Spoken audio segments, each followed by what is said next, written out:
Tenemos con nosotros a Pau Montserrat para compartir su visión y nos va a proponer un horizonte. Gracias.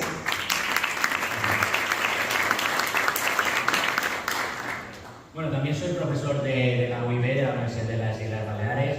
Perdón, me lo he dejado. No pasa nada. Lo digo porque tenía una ponencia de 1 hora y media, solo va a ser de 1 hora, terminaremos a las 3. Es broma. Voy a intentar ser rápido.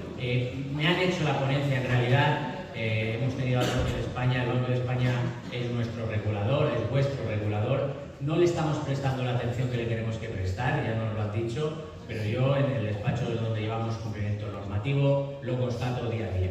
No nos tenemos que equivocar. Nosotros estamos en un sector muy regulado. Como veremos a continuación, un sector que la evolución de la normativa ha ido increciendo. Un sector que se tiene que regular aún mejor, y hay muchos fallos que también veremos, pero un sector muy regulado. Si queremos tener futuro, tenemos que cumplir con la normativa, no solo con la letra, sino con el espíritu de la normativa. Y el espíritu de la normativa es muy claro. El cliente es al que hay que cuidar. El cliente es al que tenemos que asesorar. Veremos el problema del asesoramiento y la intermediación. Pero el propio regulador se confunde cuando habla de... Se confunde, no. Mezcla los dos términos como es normal. ¿Cómo vamos a intermediar sin tener capacidad de asesorar? ¿A quién se le ocurrió esta norma? Nuestro legislador. Es una de las cosas que tenemos que cambiar. El botón. Ahora. Es una de las cosas que tenemos que cambiar, pero tenemos que mirar con una mirada a largo plazo. El intermediario de crédito inmobiliario es una figura que no tiene que desaparecer, es una figura que da profundidad de verdad al mercado. Pero sobre todo tenemos que crecer en el factor que la tecnología no sabe copiar, que es el factor humano. Y va a ser un sector atomizado. Tenemos casos, como veremos, no vamos a tener solo 3 o 4 o 20 entidades grandes, porque eso no es lo que necesita nuestro cliente. Pero sí que es verdad que va a haber entidades grandes a las que vamos a tocar a la puerta. Ahora ya podría terminar mi ponencia porque ya os he explicado todo lo que vamos a ver. Pero ahora vamos a entrar en detalle en algunas cositas que yo creo que os van a ser de interés. Esta es muy sencilla. ¿Qué pasaba antes de la ley 2/2009? Pues que estábamos en el lejano oeste. Era un sector donde básicamente se nos conocía por ser reunificadoras de crédito. Se nos conocía por lo malo. Se confundía la reunificadora de crédito con el prestamista privado usurero, que no el prestamista de crédito inmobiliario que tenemos en estos momentos. No había un supervisor, no teníamos ni el Ministerio de Consumo ni teníamos al Banco de España. El Banco de España es fundamental para que, si lo sabemos cuidar y utilizar, para que nuestro sector sea un sector muy diferencial, un sector muy profesional, un sector inimitable, pero claro, tenemos que cumplir. Y de ahí venían muchas cosas. De ahí hay alguno de vosotros y de vosotras. Estoy seguro que ya estaba en el 2006. Yo era broker inmobiliario, broker de hipotecas en el 2006. Seguro que alguno de vosotros estaba ahí y seguro que alguno de vosotros sabía cómo se tenía que trabajar. Seguro que alguno de vosotros sabía que no éramos unos simples recaderos de papeles, sino que escuchábamos al cliente. Que sabíamos, y eso lo ha dicho también el regulador, que sabíamos decir que no a un cliente. Oiga usted, este endeudamiento le va a generar un problema dentro de 5, 6 años o dentro de un año, con cuotas crecientes, con carencias de años, etcétera, etcétera. Cosas, historias que esperemos que ya no se vuelvan a repetir. Hipotecas al 120% de tasación, hipotecas a 62 años, etcétera, etcétera, etcétera. Había muchos. Era el salvaje este. Del salvaje este hemos sobrevivido, o habéis sobrevivido algunos, que sois los que verdaderamente sabéis de negocio. La ley 2/2009 tenéis que conocer, perdona que haga de profesor, pero que por eso me pagan, entre otras cosas, tenéis que conocer la normativa. No puede ser que los mejores ICIs, que sabe más de todo es el que lleva el tema del marketing. No, claro que tenemos que vender, claro que tenemos que llegar al cliente. Pero lo primero de todo es que tenemos que saber dónde estamos operando. Estamos operando en un sector donde conocer la normativa os va a hacer mejores profesionales. La ley 2/2009, que sigue vigente como derecho supletorio, fue un intento, yo quiero pensar que bien intencionado, del legislador de regular ese lejano oeste, en el sector intentar que pues, no se hablara que la reunificación de deudas le ahorra dinero, sino que tuviéramos que explicar que eso supone pagar más intereses, etcétera, etcétera. Pero fue una normativa pionera en este país, defensiva hacia el intermediario. Realmente lo que se intentaba era frenar las malas actuaciones del intermediario de crédito, no tanto regular el futuro de un sector que tiene mucho futuro. Y la tenemos como derecho supletorio. Yo creo que uno de los grandes errores de la normativa 5/2019, dejarnos esta norma. Fijaros, y solo os diré eso, fijaros en la definición, porque ahí ya estamos empezando a ver el futuro. Fijaros en la definición del artículo 19.3. Decía que los intermediarios asesorábamos y que además de asesorar, para asesorar presentábamos 3 ofertas vinculantes. Hay las 3 ofertas vinculantes. Eso lo que dejó es al mercado vendido desde la propia ley. ¿Quién iba a ser intermediario de crédito inmobiliario si para ser independiente, para que el asesoramiento fuera independiente, tenía que presentar 3 ofertas vinculantes o IFEIN, que ningún banco da, eso para empezar, que tiene un coste que hay que tasar y que además es un mal servicio? Porque, oigan, un buen intermediario de crédito inmobiliario sabe que hay operaciones que solo las aprueba un banco o 2 bancos, y en todo caso sabe que banco les ofrece mejores condiciones. Yo para cobrar tengo que darle 3 ofertas vinculantes. Eso realmente fue, para mí, el gran desastre de la normativa. Junto a poner un regulador, un supervisor, que era el Ministerio de Consumo, que oiga, el Ministerio de Consumo, yo recuerdo un artículo que salió en El País, el reglamento salió en el 2011, pero en el 2014, 2015 y a día de hoy no tienen registro público. Hay que enviar un email para decir, oiga, este intermediario está dado de alta en consumo. Y de hecho, espero que no haya nadie del Ministerio de Consumo, de hecho yo creo que el Ministerio de Consumo tampoco entiende muy bien para qué sirve su propio registro, porque llegan muchos requerimientos a los ICIs de que hay que estar dado de alta en este registro. Aquí nos definen el nuevo intermediario de crédito inmobiliario, esta figura que muchos de vosotros, por no decir la mayoría, conoce porque la ejerce, y que se considera un intermediario de crédito inmobiliario. Pues bueno, un intermediario de crédito inmobiliario, al final realmente lo que hacemos siendo intermediario de crédito inmobiliario es conocemos a un cliente, analizamos su documentación, le explicamos, le traducimos, le hacemos de formador, de educador financiero para explicarle qué es lo que le puede ofrecer el mercado, y después negociamos con las entidades de crédito, con los bancos que conocemos, que sabemos que pueden darle el mejor servicio a nuestro cliente. Es un factor fundamental, somos un agente fundamental, somos un agente que aún no está lo suficientemente conocido, como ha salido en el estudio, por el público en general. Pero tenemos que hacer ese trabajo de divulgación, lo tenemos que hacer, y es trabajo nuestro divulgar lo que estamos haciendo. Claro, tenemos un registro del Banco de España. Recordad, reporte y trazabilidad, los estados reservados. Cada 6 meses tenemos que informar de los estados reservados. Si somos personas jurídicas, la persona física ya vemos. Si hay algún intermediario de crédito inmobiliario aquí que es persona física, le voy a dar un consejo que ya paga haber aguantado tantas horas aquí, que es que se haga sociedad limitada y ponga medios para ser un ICI sociedad limitada. ¿Por qué? ¿Por qué? Básicamente porque tenemos un régimen sancionador. La normativa establece un régimen sancionador que es un 10% por limitaciones del régimen sancionador de la entidad financiera. No creo que una persona física quiera arriesgarse a recibir una sanción del Banco de España que le va a arruinar la vida. Con una SL podemos al menos limitar el riesgo jurídico. El Banco de España hace una labor proactiva, pero oiga, si usted incumple y llega al Banco de España, el régimen sancionador lo tienen que ustedes que conocer. Simplemente operar sin estar dado de alta en el registro del Banco de España son entre 500.000 y 1 millón, si el periódico, etcétera, etcétera. No hablamos de un régimen sancionador de cumplo y si no cumplo me pondrán una multita. Hablamos de que cuando llega un requerimiento del Banco de España, ¿a qué ICI se le ocurre no responder en los 10 días que os dan? Eso es asumir un riesgo brutal. Eso es lo que vamos a tener que cambiar entre todos. El respeto a la normativa y el respeto al supervisor. Porque en ello va. la supervivencia del sector y la supervivencia de las familias que estamos trabajando en él. Porque las familias muchas veces no necesitan o no necesitan solo que consigamos diferentes hipotecas. Muchas veces lo que necesita una familia es, oiga, mi banco y el banco de mi primo me ofrecen estas condiciones.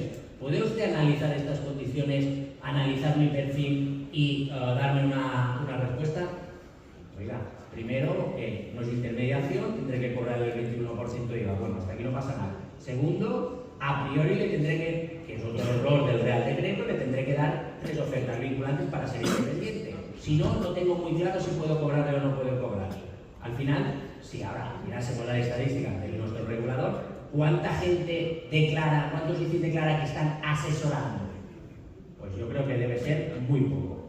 No porque nosotros como ICIs no demos un servicio de asesoramiento. ¿Cómo no vamos a asesorar a un cliente? ¿Qué hacemos con el cliente? Oiga, dame los papeles y me voy al banco. Oiga, ¿te han aprobado el banco estas condiciones? ¡Hala, elige tú! Hombre, uno dirá, eso lo podemos hacer con un comparador que es parte del futuro. Es parte del futuro los comparadores que hacen el broker. Pero oiga, yo quiero una persona que me recomiende. Eso tendremos. Yo creo que el regulador, el legislativo en algún momento lo tiene que cambiar. Pero en todo caso tenemos una barrera de entrada potentísima. Estar regulado por el Banco de España y cumplir con la Ley 5/2019 es un valor añadido. Es un coste, claro que sí, pero es un valor añadido. Es un sector hiperprofesionalizado. Somos la élite de la concesión o de la tramitación de crédito inmobiliario. Nos lo tenemos que creer y tenemos que cumplir con ello.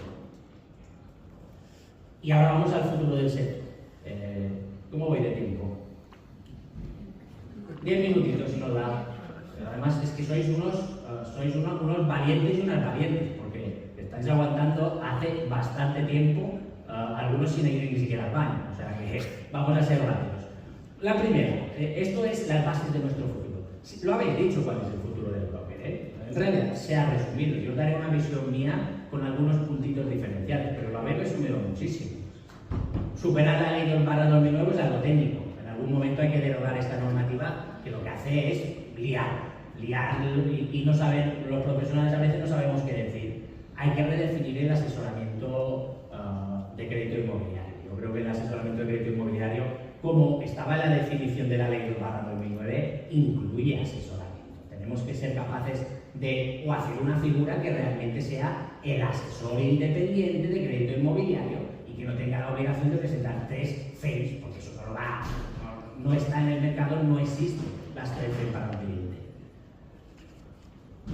Hipotec, esta es parte del futuro. Aquí tenemos, Vivos mismo está hablando aquí, tenemos muchos más que están haciendo una labor que yo creo que trasciende de la propia normativa, no la incumple ni mucho menos, pero que necesitará ser regulada. ¿Qué ocurre cuando esto en Alemania está pasando? Esto es parte de nuestro futuro. El futuro no va a ser no estar tan atomizados, porque el asesor personal es esencial. Nuestro cliente nos quiere a nosotros.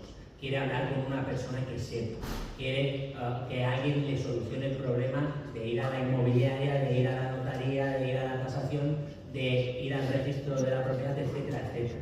Pero sí que necesitamos una centralización. Esa centralización, por ejemplo en Alemania, son grandes plataformas business to business. Plataformas donde los ICIs artesanos, los ICIs tradicionales, se conectan a Europace, por ejemplo, se conecta a una plataforma y esa plataforma es la que tiene la integración financiera con las entidades financieras. Y nosotros tenemos, que yo soy ICI Pau Montserrat SL y necesito tramitar una hipoteca de mis clientes, pues me voy, me conecto, tengo una acreditación que solo me da la plataforma Business to Business si cumplo con la normativa y estoy previamente registrado, y después envían la operación y tenemos ese pre-scoring verdadero, múltiple, a las diferentes entidades financieras. Que lo tendremos y no lo tenemos ahora porque las entidades financieras y la normativa no lo ha permitido. GIMA, General Motors, la entidad de crédito que daba operaciones al 120%, creo recordar, GIMA ya tenía un pre-scoring, GMAC, nosotros le metíamos los datos, ya nos decía aprobado o no aprobado en función de unos criterios, y si la tasación salía, que esa operación estaba aprobada y con esas condiciones. Eso en el 2026, si viviéramos en un mundo verdaderamente tecnológico y que nos lo creyéramos todo, ya tendría que estar. Y la dificultad tecnológica, hombre, es que hay que cumplir con los reglamentos de hora, etcétera, etcétera, pero es posible. Las entidades financieras, y eso es una opinión personal, hasta ahora, y ahora ya sí, no se creerían al ICI, no le interesaba que hubiera intermediarios de crédito inmobiliario, porque generan profundidad de mercado, generan transparencia, generan competitividad, generan que hay que ajustar tipos de interés, que hay que reducir bonificaciones que ahora se llaman de otra manera, pero que no dejan de ser productos vinculados o combinados, pero que al final lo que hacen es que sus márgenes se vean limitados o que tengan que competir entre sí. Ahora ya os queremos, ahora ya os quieren las entidades de crédito. Y UCI no es ahora, ya hace tiempo que os está llamando a vuestra puerta. ¿Por qué? Pues porque además de ser el que da educación financiera al cliente, el que filtra documentación, el que traduce la documentación que entrega un cliente a la verdadera documentación que hay que introducir en los scorings, además ellos cada vez tienen menos gente yendo por la calle, tienen menos oficinas en la calle, tienen menos gente gestionando. Y el proceso hipotecario hay una parte importantísima que es humana. Ahora las entidades de crédito empiezan a tomarse en serio al ICI. Ahora es el momento de que el ICI empiece a tomarse en serio a su propio sector y empecemos a profesionalizarnos aún más. Que todo parte, yo siempre que miro un perfil de ICI, todo parte por el cumplimiento normativo. Sé que parece una tontería, pero el ICI que cumple con la norma, el ICI que verdaderamente cumple con la norma, es un ICI que ya se ha formado muchísimo, que sabe la importancia de cumplir con la norma para proteger a su propio cliente y de forma indirecta para protegerse a él mismo. La infraestructura, como ya la he comentado, fijaros que ya estoy llegando al final, que no, la hora y pico que tenía planteada no la vais a tener que sufrir. Remuneración transparente, que también ha salido un poquito en lo que hemos visto hasta ahora. Los ICIs normalmente cobráis, las hipotecas en general, las grandes, no cobran al cliente, solo cobran de la entidad financiera. Los ICIs más de calle, los ICIs más normales, la gran mayoría, diría yo, en número, pues cobran de la entidad financiera en ocasiones si tienen acuerdo o no tienen acuerdo, y del cliente. En verdad, lo ideal, lo más transparente, es cobrar al cliente y no cobrar al banco. Así no tendríamos conflicto de interés. Pero bueno, tampoco significa que porque nos pague un banco por una hipoteca vayamos a elegir ese banco en lugar de otro. Pero tenemos que ser capaces de, y eso también lo tiene que avanzar la normativa, de ser muy transparente en la remuneración. No solo tenerlo en el contrato de intermediación, sino porque ha elegido usted este banco y no este otro banco. ¿Quién le ha pagado más o no le ha pagado más? ¿Y por qué ha elegido que yo me financie con este o no con este? Eso es relativamente sencillo de implementar, pero eso yo creo que es parte de nuestro futuro. Supervisión con datos va para el regulador. En realidad, el regulador nos está pidiendo, como sector, información. A los cumplidores que cumplen y le dan la información de calidad, un 10, aunque no, ya se pueden poner las pilas porque vais a recibir cartas dentro de 2 días. Pero también nos gustaría que el regulador nos dé esta información, nos ayude a ver estadísticamente qué está pasando con el sector, cuán de grande es. Quien se crea que el sector tiene un 30% de la firma de hipotecas está loco. Vamos, eso si fuéramos de Alemania sí que vamos a incluso un poquito más. Pero aquí no sé qué porcentaje representamos, pero muchísimo, un 8, incluso, bueno, pues por ahí nos estamos moviendo. El supervisor también nos puede ayudar, si se lo permite la normativa, pues con información pública. Los datos, la ciberseguridad y la IA es evidente.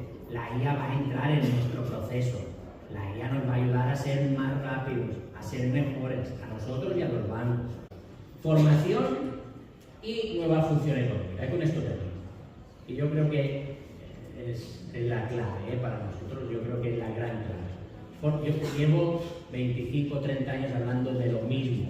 Al principio nadie me hacía caso, después me hacían caso pero me miraban de reojo y ahora los propios supervisores, los responsables de los ministerios, todos hablan de lo mismo: educación financiera.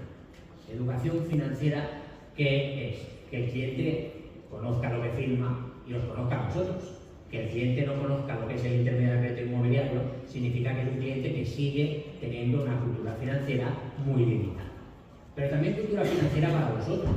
Es cierto que tenéis que hacer un curso inicial y es cierto que tenéis que hacer unas recertificaciones, un reciclaje cada año, y que todo eso, además, lo tenéis que tener a disposición del regulador. No tiene que pasar los 3 años y después, es que no he hecho los cursos de reciclaje. Eso es cierto, pero estos cursos de reciclaje no son toda la educación financiera que realmente tiene que tener el sector. Yo creo que aquí tenemos que ser mucho más ambiciosos con la educación financiera. Y si nos deja la normativa, llegará a tener nuevas funciones económicas. Una principal es que el intermediario de crédito inmobiliario pueda ayudar a gestionar pues, todas las ayudas públicas que se dan para la adquisición de vivienda y todo el tema de la eficiencia energética, la economía verde, que todo esto también va a ser necesario que lo haga algún profesional, y yo considero que es un buen profesional. Como cierre, el futuro hay muchísimo futuro para el sector y estoy seguro que vais a crecer, a cotar mucho más. Pero hay que profesionalizarse, hay que cumplir con la norma, hay que invertir en tecnología, hay que asociarse, que todo esto son cosas que se han dicho, y no dejéis nunca de tratar y de cuidar vuestro valor añadido diferencial, que es vuestro conocimiento del cliente, vuestro trato al cliente y vuestra ayuda a que el mercado sea más